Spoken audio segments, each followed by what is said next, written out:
Yeah, welcome back everybody. Picking up exactly where we left off last time. I spent the night thinking about X231's throttle control, and I've come to a decision. But first, I want to thank everyone for their feedback under the prior episode. I asked for your all's opinion. As always, you did not disappoint. Plenty of responses saying, I would do this, I would do that, I would leave it alone, so on and so forth. As always, I do appreciate it. So, what I've decided to do is leave it at the 90, but I will clean up that weld because this bend is just too clean. It's just too square. It's too nice to have happened down on the farm. So I'm convinced, it's my opinion, that the factory decided to take that down to a 90 while they still had X231. A 45 up here would match the archive photo, but like I touched upon last time, the way we have this cone-shaped friction bushing at the bottom, when you get a lever up here, you lose mechanical advantage on that, and I think it would be more apt to want to bind, and then when it did let go, you'd end up getting way more throttle adjustment than what you were aiming for. And I really believe they brought that down to a 90 because that is going to work perfect with the friction element. And I think I've also worked out a plausible backstory regarding how this could have been broken clean off back on the farm. So primary access on and off X231 has always been on the clutch pedal platform side, but that doesn't mean someone couldn't also make a hasty exit off of the platform on this side. And I can just see a belt loop or a suspender or some overalls catching that knob, and as the person is on their way down, that's going to pull the throttle lever forward. And I've thrown the 10X little cast lever on the bottom just loosely with a drill bit for mock-up. As this throttle control is pulled forward, the end of that lever is going to go pow up against the inside of the dash. That's going to create a bind. I believe this is where everything decided to let go, but that also kind of fits with the witness marks down here that would indicate a possible sheared or damaged roll pin that danced around in there until everything finally came out and caused the witness marks that we see today. And they hot glued this back together, and I think that held with a fractured pin just long enough for it to rust back in place and everything was somewhat happy again. And that's likely how it happened. Can I prove it? Absolutely not. But right, wrong, or otherwise, I'm keeping the 90. Like I said, it's going to function the best overall, and I really think that was an accent that was intentionally done by Minneapolis Moline. So now that we have the intro out of the way, let's fix us a lever. Okay, it's been my experience with ugly welds like this that it's all just on the surface, and once you clean it up, you have nothing left holding anything together, and I suspect that's probably what we're going to find here. One bit of pre-planning, there was an old punch mark right here, I think, that indicated for the start of the bend. I put another one in line with it down here so that we can make sure we get basically the 90-degree portion back in proper alignment with the rest of it. That way, throttle still functions like it should. So I'll just start whittling this down, and I suspect that once I get it looking nice, it'll just fall apart on its own.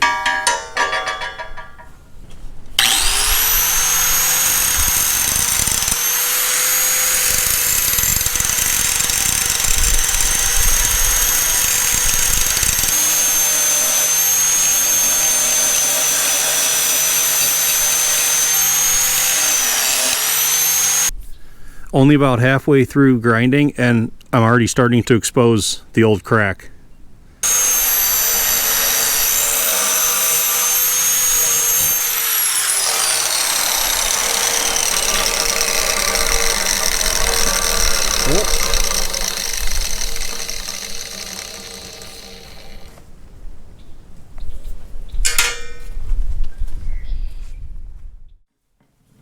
Vertical portion of the shaft in the lathe now, and I'm going to use the lathe to trim up the top of the taper bushing and get rid of all that ugly weld. And the little 4-jaw chuck was ideal for this because the taper bushing is not brazed onto the shaft in a centered manner, so you can just adjust your 4 jaws to center up to the work instead of the shaft. So it's going to look like the shaft has a bit of a wobble, but for the most part we're running true out here at the top of the bushing.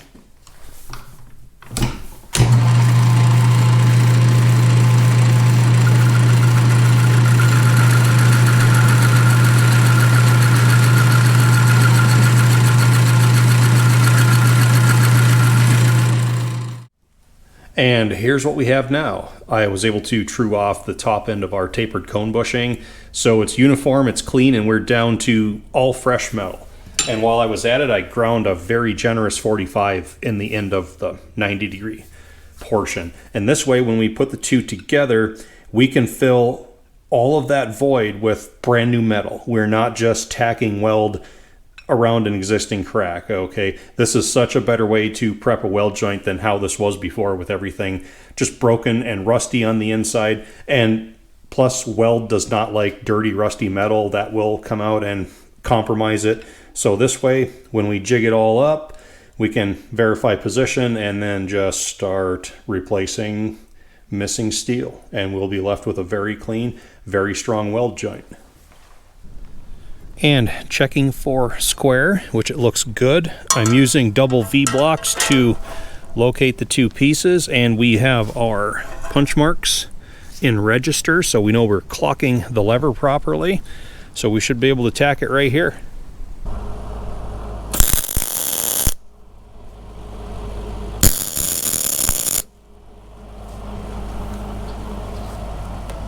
Two tacks, 180 off from one another. Hopefully keep it from moving around.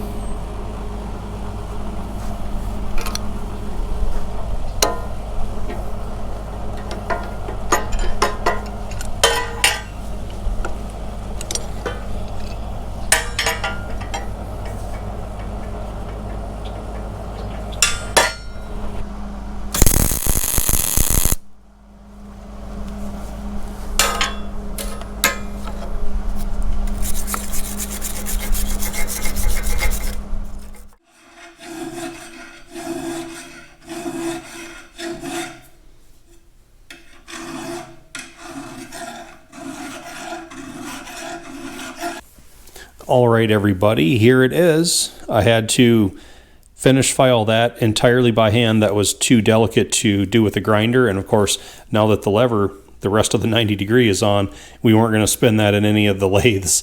So it was worth the work, and it's nice and strong now. That's all solid metal, so it's just as strong as any of the rest of it, and very, very clean as well. You'd be hard-pressed to know that anything was ever broken there. So that also means we can start putting pieces into the dash, because this is the first one that has to go back in anyhow. So let's get going. One thing I want to mention quick before I throw the throttle shaft in the dash, I put a light coating of grease on the friction cone at the top. Normally on a production tractor you wouldn't do this, because those cones are separate from the shaft and they're made of kind of a composite material. Being that this is all steel, even though you want friction there, I thought it was important to not leave it dry.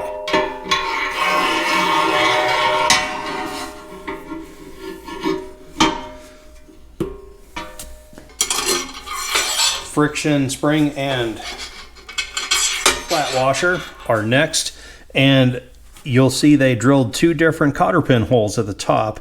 I tested this already, and I've determined that it's best to have the cotter pin in the hole up at the top.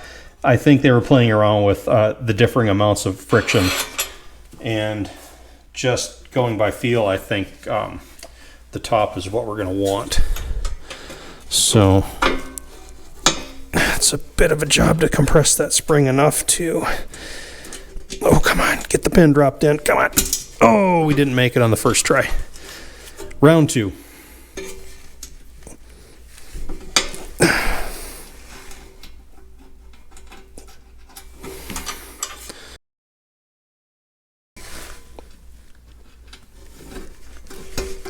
Oh, there we are. That was actually about round 5. We got it though. Spread that pin just enough to make sure it's not coming out. Yep. And now the small 10X lever for the bottom. Okay, that's about where that one wants to live. Support the shaft so that we can drive the roll pin home. It's roughly where we want to be, assuming nothing really moves a lot.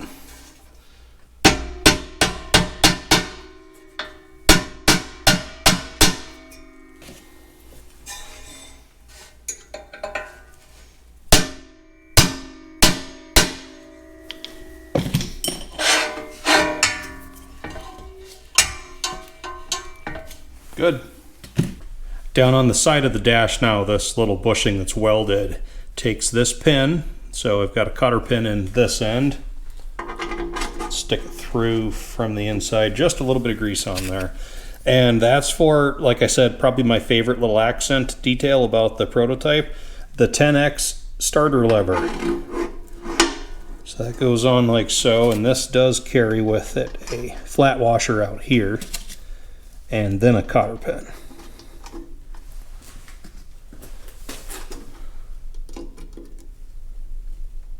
Just bend that enough to hold itself in. We might be taking this piece back off when it comes time for paint.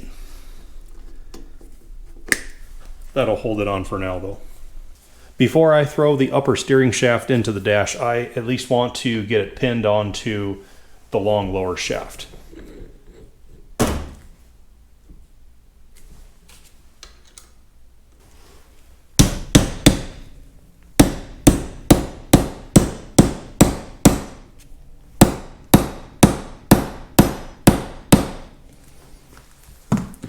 There. One long assembly now.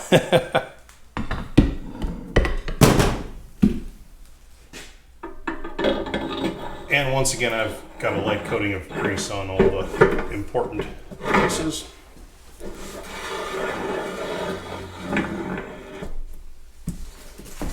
Okay. Collar up top. Once again, a little bit of grease.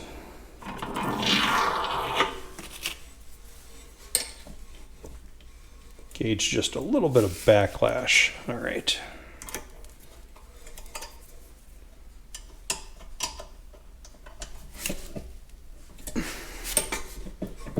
Yeah, that'll be about right.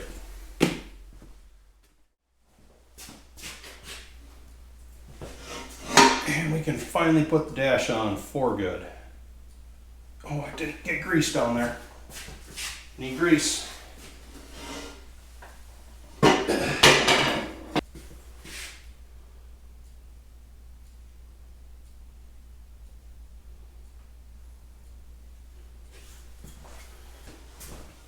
And we can finally put the dash on for good.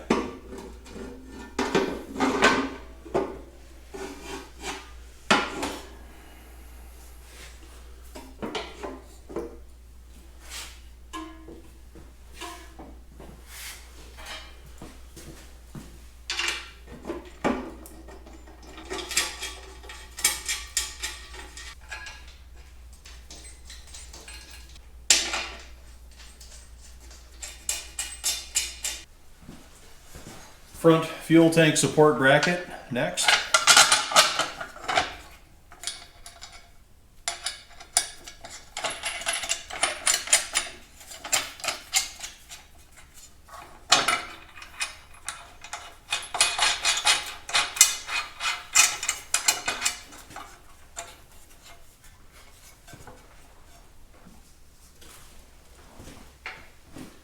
And finally, the steering wheel. Old X231 made us work hard for this. Line that on the key. And even though I haven't been showing the tightening of the nuts and bolts, this is one that I am just going to leave hand tight for now, because this will be getting pulled back off for paint and I don't want to have to rig up a major puller to get it off that taper. But yeah, that's good. Well, 2 years ago it started with foot plates, and then a year ago it was pedals, and now it's dash and steering wheel. That operator's platform is really starting to come together, and it's really finally resembling a tractor again. And I've given you all ample opportunity by now to get into the comment section and be like, hey, you said last time you wanted that throttle up at a 45. Why is it still at the 90? Well, also thanks to a few of the commenters under the last episode, they brought up a good point that I had not thought of. And they said it's probably best to mock the entire operator's seat into position first and just try everything out before you undo something that you may live to regret. And honestly, I think that was a really good idea. So that was the majority of the sway in my decision-making process, to just leave it down at the 90. But also realize it's not that difficult to undo that and raise that to a 45 if we still want to. We'll test it out first. And judging by the location of the pivot at the bottom, I would estimate that straight out like this would be low idle, okay? And full throttle would probably be no more than that right there. So that's the sweep we're looking at. And yeah, that would put that knob pretty close to the steering wheel if it was at the 45. But I think seat in position, linkage with manifold and carburetor all hooked up, that's going to tell us the whole story. And perfect timing, the package from Welter's showed up. This is the universal joint yoke that I ordered a few days ago to hopefully replace this almost stripped out one. And it's in AGCO packaging. I've already had it out and looked at it. It's the same Minneapolis Moline 10P1059 part number that shows up in the 445 parts manual, and it's perfect. It's exactly what we needed. 1-inch diameter, 6 spline hub, a lot better condition than the old one. The dimensions all match. It'll fit the caps. It's the right width. We can get the clips in on the U-joint. It's Welter's saved our bacon once again. They have bailed me out with X231 problems more times than I can count now. And they sent t-shirts out this time. So here's some contact information for you all. Great folks to work with. Let's see what we got on the back. Looks like we've got an articulated white tractor that says Field Boss. All right. So that's the good news. Now for the not so good news. My planned jumping off date for X231 for the year is in 4 days. That's when we leave for the LeSource, Minnesota swap meet. And yeah, I had planned on working on X231 up to the swap meet, and then after the swap meet, we start in on the other spring projects. And I would still love to be able to finish out the rest of the lower steering shaft here. Okay, to do that, we need to figure out our brace bracket that goes here, and we can't figure that bracket out until we have something on this end to attach that shaft to. So that means this work is contingent upon this steering gear. And this all appears to be production 445. So that's, I guess, one positive thing. We can find parts. The negative is it's not a complicated system, but it's going to take a lot to get through it. And especially when the input shaft is this worn and it's that loose. That's all repairable, but it's going to take a lot of time. We're not going to do all that in 4 days. Now, another option, we could cut it short and let's just take off all the power steering portion, and what we're left with is the manual steer portion, and that would be enough if we could just recondition this cylinder here. Forget about everything that's behind my hand right now. We might be able to fix that in the bolster, figure out our brace, get that yoke thrown on that other universal joint, and we can attach that steering shaft and actually have a steerable tractor. I would love it if I could get that far. I'm going to cut this episode right here. I know this one was rather light, a little bit short, but I think that's best. I will dive into that steering gear and I'll see how far I can get. I'm not making any promises, but it's a long shot. That's the plan at the moment. So let y'all go right now. I thank you all for watching. I hope you enjoyed this episode, and I hope to see you back for the next one. I hope we can get through the next one. We'll see. Thanks again, everybody.